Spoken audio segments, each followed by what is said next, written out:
c'est l'ensemble des gens qui parlent de façon courante, qui s'expriment de façon courante en français et qui écrivent en français.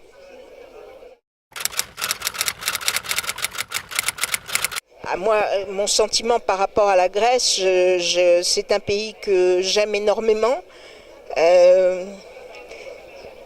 On est là parce qu'on aime la Grèce et on y vient souvent.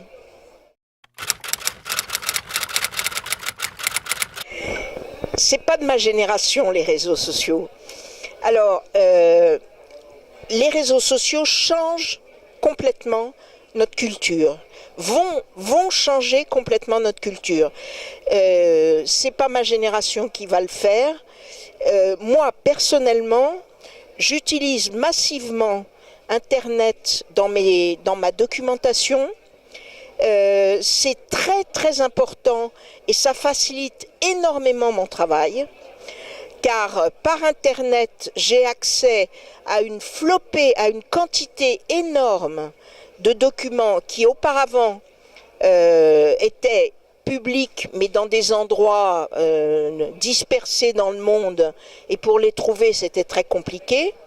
Donc c'est un changement dans mes méthodes de travail, dans mes méthodes de connaissance, mais ce qui est des réseaux sociaux eux-mêmes, je reste extrêmement prudente, extrêmement attachée à ma vie personnelle privée et très méfiante à l'égard des réseaux sociaux. Je ne suis pas sur Facebook et je n'y serai jamais.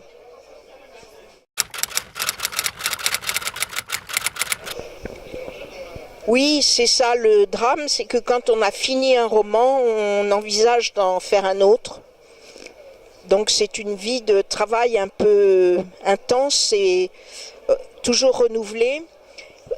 Pour mon prochain roman que j'ai commencé à travailler, je vais de nouveau revenir sur un sujet plus proche de ma vie quotidienne.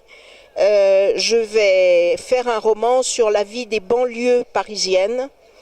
La coupure entre ce qu'on appelle en France les quartiers, c'est-à-dire la population immigrée d'origine immigrée qui vit en France, française qui vit en France et qui est lourdement discriminée, et toute l'économie sur laquelle reposent ces quartiers, en particulier on rejoint les réseaux sociaux, la modernisation de la vente de la drogue.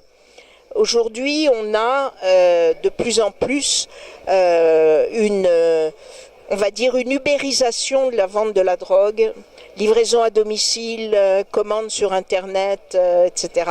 Et je vais travailler là-dessus. Merci beaucoup.